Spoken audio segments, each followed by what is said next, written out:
Muy bien, amigos, y justamente, pues, ¿no? A propósito del día de conmemorarse, el Día Internacional de la Libertad de Expresión y de Prensa, también ayer se presentó un libro muy interesante que se llama Puede acapararse la libertad, libertad de expresión y concentración de medios en el Perú. Los ganadores son, pues, el doctor Evaldo Quesada y también David Lobatón. Esto es editado, pues, justamente por la Pontificia Universidad Católica del Perú. Estamos con uno de los coordinadores, pero también el día de ayer, ¿cómo está, señor Lobatón? Buenos días, gracias por acompañarnos.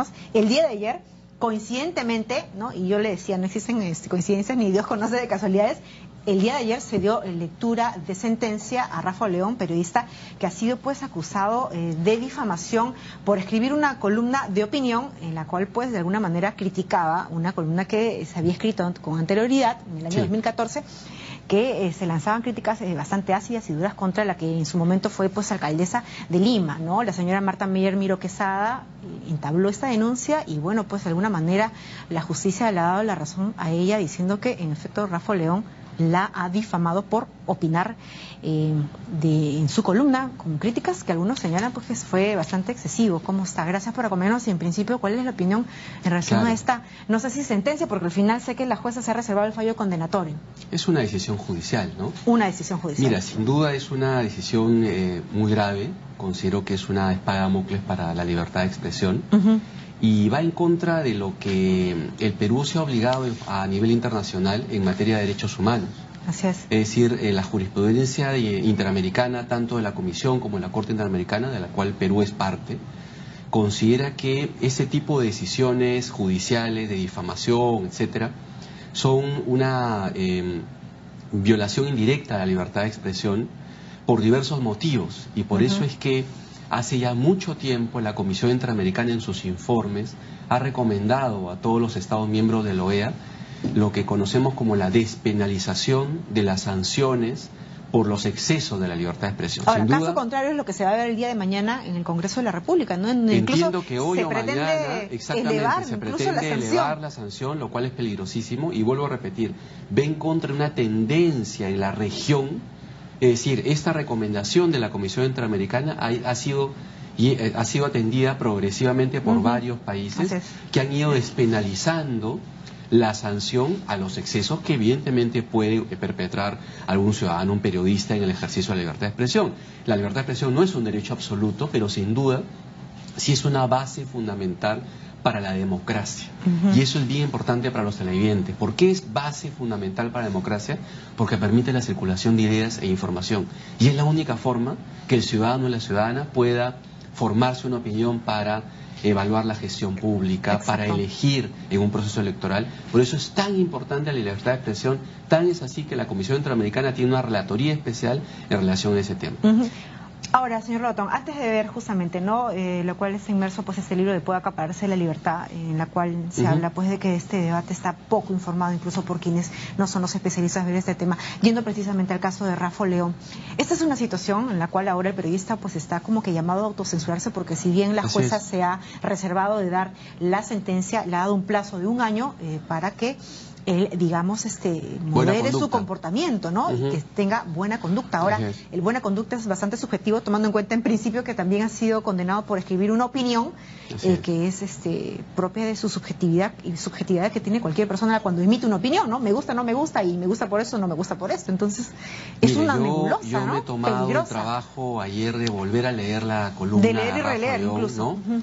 Y yo, como abogado y profesor universitario, no encuentro razón alguna que justifique la condena penal por haber supuestamente perpetrado un delito. Estamos hablando de eso, es decir, lo que los abogados llamamos la última ratio en la sanción jurídica, porque primero está la administrativa, primero está la civil y al último está la sanción penal. No encuentro razón alguna, y le digo con absoluta sinceridad, si uno compara esa columna con la que suelen escribir conocidos columnistas mucho más agresivos en política, en realidad no tiene justificación alguna. Y eso es muy importante lo que usted señala. No solamente una autocensura en Rafa León, sino es un mensaje a todos los periodistas. Ya lo decía él, ¿no? Él a la salida justamente de su lectura de sentencia, ¿no? A mí me amordazan y eso significa no solamente que me amordacen a mí, sino al resto de periodistas, siento un mal precedente. Y segundo, también se ve afectada pues la libertad de los miles de oyentes, lectores, ¿no? Los que son de alguna manera quienes consumen estos medios de comunicación para poder formarse una opinión libre e independiente. ¿Por qué se les, de alguna manera, se limita la capacidad de escuchar, de ver o de comprender un tema que de repente pues ahora yo confío que esta decisión equivocada de la jueza sea corregida en instancias superiores.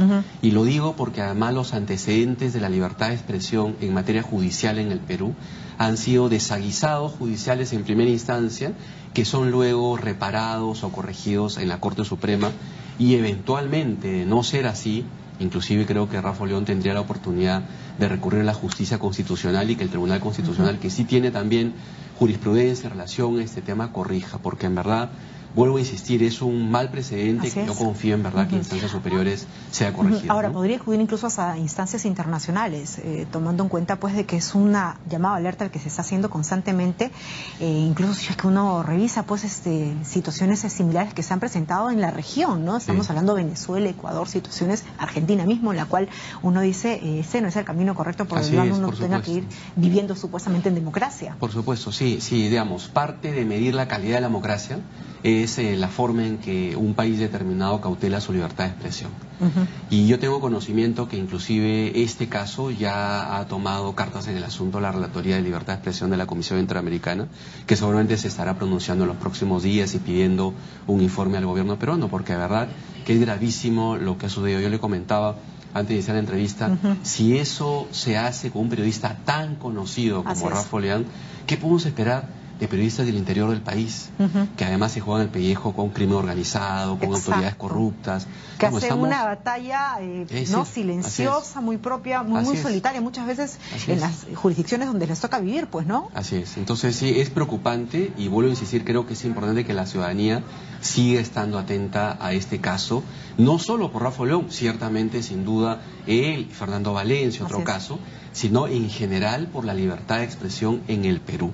Y por eso es que usted ha comentado lo del Congreso, sería muy importante que los parlamentarios, antes de tomar una decisión, pidan un informe sobre cuáles son los estándares interamericanos en este tema y verán que hay recomendaciones, veamos, bastante reiteradas de la Comisión que señalan la necesidad de penalizar las sanciones a los excesos que sin duda podrían cometer algunos periodistas en el ejercicio de la profesión, ¿no? Sé que ahora se pretende incluso, no solamente, fuera despenalizar pues no el delito de difamación, obviamente cuidando que no existan riesgos justamente si es que se despenaliza, sino que se pretende incluso sancionarlo con 5 años, ¿no? Mucho más, lo cual sería prisión efectiva. Así es. Entonces es mucho más riesgoso aún. Por supuesto, mucho más riesgo. Es decir, y si es que estamos tomando en cuenta el próximo escenario político, con una mayoría absoluta en el Parlamento, con mayor razón. En realidad con mucha mayor razón. Entonces creo que esto, la libertad de expresión que ganamos los peruanos el año 2001 con la transición democrática,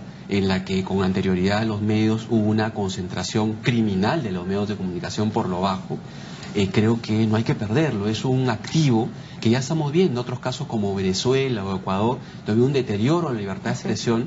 Creo que es un activo que la ciudadanía en el Perú debería cautelar, como se cautela el desarrollo educativo, los programas de lucha contra la pobreza, que están muy bien, pero la libertad de expresión, vuelvo a insistir, es un derecho clave para la propia vigencia de la democracia. Ahora, justamente, no es una realidad tan latente y cercana, justamente, que vemos en otros países.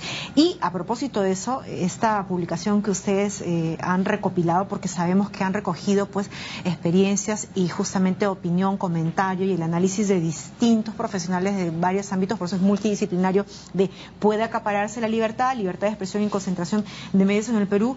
Se señala que este es un debate muy poco informado que se ha realizado en nuestro país, ¿no? Muchos de repente por ahí se animan a opinar, a hablar, pero no con un sustento. ¿Qué es lo que se recoge en este libro? Bueno, los profesores, el profesor Baldo Cresaleja y yo, que somos profesores principales de la Facultad de Derecho de la Universidad Católica, hace 2 años decidimos impulsar este emprendimiento académico y convocamos a diversas disciplinas del conocimiento, la filosofía, la economía, la ciencia política, las comunicaciones, el periodismo, ciertamente, y el derecho sin duda, porque consideramos que este es un debate digamos, muy poco informado y muy poco sereno en el Perú.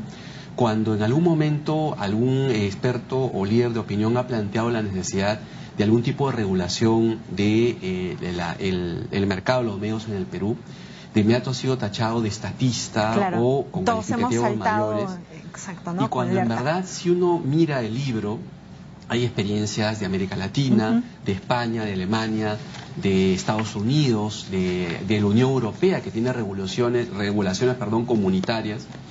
Mira el campo de la economía y el debate jurídico que ha habido en América Latina y al nivel interamericano. Uno se da cuenta, en realidad, la primera conclusión del libro es que ya no hay mucho debate sobre si debería regularse el mercado de medios, aquí o en otros países. Debería regularse. ¿Y esto de la autorregulación funcionaría en nuestro país? Entonces, el debate no es si debe regularse o no, porque debe regularse. El debate está la intensidad y la modalidad de la regulación. Ciertamente, hay quienes propugnan solo una autorregulación en el caso peruano. En lo personal, y es una de las conclusiones que yo desprendo después de leer los 15 trabajos, es que creo que la autorregulación, siendo muy importante y necesaria en países democráticos como el Perú, ha resultado insuficiente. No me digas así. ¿No? Ha resultado insuficiente, esa es una opinión que yo desprendo de eso, y que deberíamos tender a una suerte de heterorregulación por un órgano no gubernamental, sino público, en la que estén representados los dueños de los medios de comunicación, los periodistas y sus gremios, los ciudadanos y ciertamente algunas entidades estatales. Y ahora, que en la actualidad no existen instituciones de la sociedad civil que de alguna manera puedan justamente ejecutar, Concord TV, Colegio de Periodistas, las instituciones como todas Lambda, esas experiencias se supone que han tendrían resultado insuficientes. Vuelvo a insistir, creo que son necesarias, ¿no? Pero han resultado insuficientes. Yo hago la comparación con un ejemplo reciente en el Perú, ¿no? Durante 20 años se intentó en el Perú una de la educación universitaria a través de lo que se llamaba la Asamblea Nacional de Rectores. Ciertamente la comparación hay que tomarla con cuidado, ¿no? Pero también es un derecho, el derecho a la educación universitaria, y ya el Tribunal Constitucional hace muchos años, en el 2008, señaló que la autorregulación era insuficiente en el ámbito universitario en el Perú y que había necesidad de una regulación ciertamente democrática. Y cuando digo democrática, sí es importante señalar lo siguiente: los autores, los coordinadores, hemos tenido mucho cuidado porque en América Latina hay experiencias recientes, el caso de Venezuela y de Ecuador, donde se comenzó con este discurso y se devino en una, se pasó de la concentración privada a la concentración pública. Ambos extremos son nocivos para la democracia. Y somos conscientes de eso, y en los artículos se señala claramente que esos son dos concentraciones que deberían evitarse. Pero entre esos dos extremos hay intermedios. ¿Hay puntos medios? Claro, hay la experiencia uruguaya, recientemente la experiencia chilena, la experiencia argentina, que ha sido ciertamente polémica con el diario El Clarín, con el grupo El Clarín, pero sí hay experiencias en países democráticos. Nadie puede negar que Uruguay o Chile son experiencias democráticas donde ha habido esfuerzos de debate, de reflexión, en la que es necesario regular el mercado, como se regula el mercado, por favor, de los servicios públicos, del agua, la electricidad, y sobre todo, y eso también es muy importante que la ciudadanía lo sepa, no estamos hablando de cualquier mercado, ¿no? Es decir, estamos hablando de un mercado importantísimo que de alguna manera ayuda. Un mercado que ayuda a que los ciudadanos ejerzan su derecho a estar debidamente informados, y no solamente eso. Expertos como el italiano Luigi Ferraioli señala que además los ciudadanos tenemos derecho a no ser desinformados. Claro, tomando en cuenta que la información es el sustento, el insumo básico para la toma de decisiones. En una coyuntura incluso en la cual estamos viviendo, que se hace básico y necesario. Entonces, un nivel de concentración en el mercado de comunicaciones es inevitable en la economía globalizada de hoy, por economías de escala y todo, y lo dicen los economistas en el libro. Y justamente, pero justamente por eso es indispensable poner reglas, límites a una excesiva concentración que impide a los ciudadanos estar debidamente informados. Y ahora la pregunta es, pues, ¿quién regula justamente a estos medios, y también quién regula el regulador, ¿no? Porque siempre se cierne la pregunta es ¿qué tan eficaz está siendo la regulación, o tan independientes son quienes vayan a regular? Siempre van a haber intereses que se crean. Sí, es verdad, pero creo que es un camino que hay que transitar. ciertamente ya en un siguiente, digamos, periodo político, pero de pronto, por ejemplo, para tener, digamos, cautela en relación a posibles despropósitos autoritarios o intervencionistas, tal vez un órgano como este podría, en un posible escenario constitucional futuro, otorgársele la categoría de órgano constitucional autónomo, ¿no? Que suponga una garantía de independencia más allá de los gobiernos de turno, ¿no? Por ejemplo, ¿no? Entonces, yo creo que es posible. Lo que sí consideramos los académicos que hemos escrito el libro, que es un tema que debería debatirse, por lo menos reflexionarse, y no ser un tema tabú que a quien comienza a debatir el tema lo descalifica, ¿no? Porque sí es cierto que a nivel de derecho comparado es un tema absolutamente normal de ser discutido. En Estados Unidos, cuna del liberalismo y del libre mercado, no se permite la propiedad cruzada. El New York Times no puede tener una televisora, una radio en Nueva York. El Washington Post no puede tener una radio en Washington.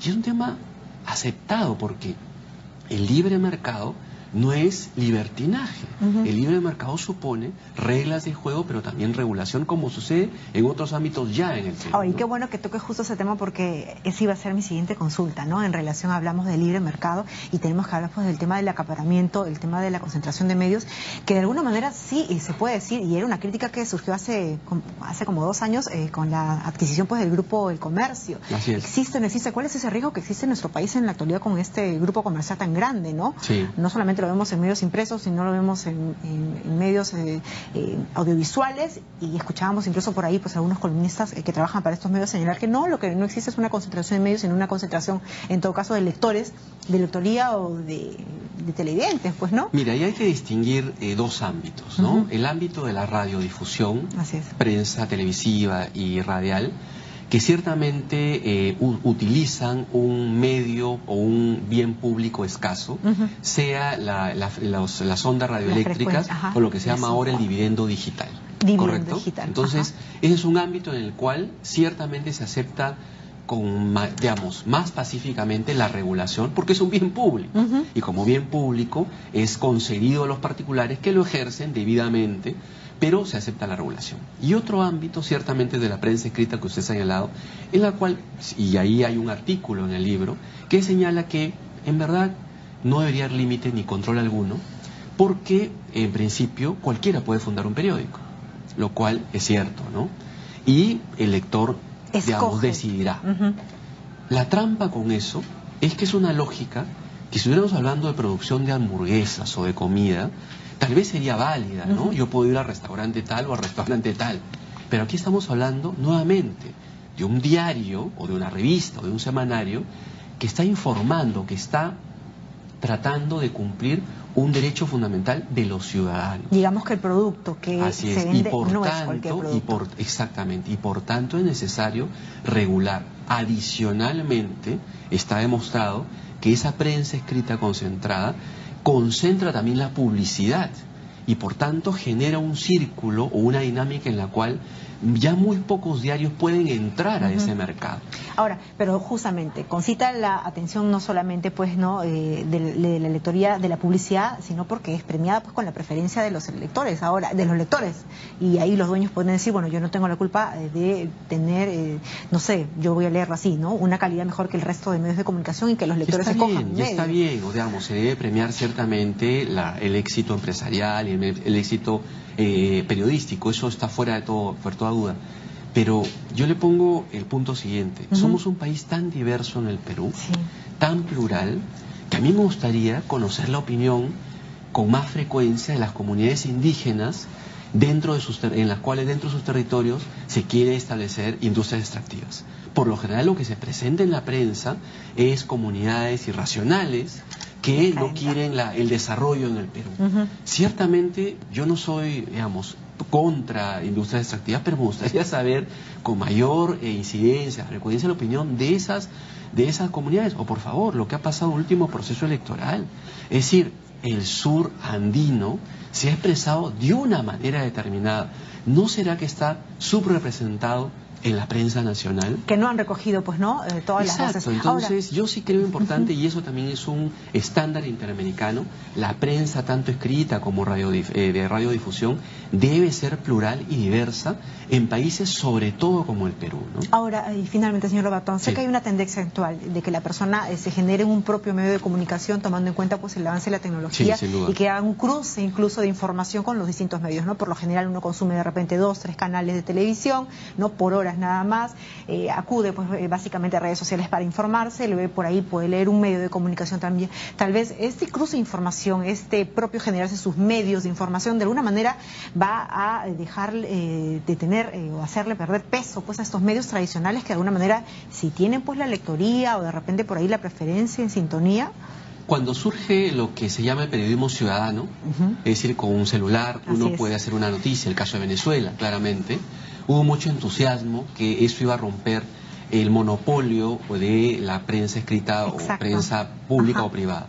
Pero creo que después de 10 años, una década de experiencia, creo que los expertos señalan que eso es muy valioso, nuevamente con el tema de la autorregulación, pero es insuficiente, ¿no? Sin duda eso también requiere especialización, investigación, que solo lo puede generar ciertamente un medio de comunicación dedicado a determinados temas. Bueno, esperamos en verdad el respeto y la consideración, ¿no? De quienes están todos inmersos en los medios de comunicación y también atentos a lo que vaya a ocurrir mañana en el Congreso. Ciertamente. A propósito. Muy bien. Muchas gracias, señor Lobatón. Un gusto conversar con usted.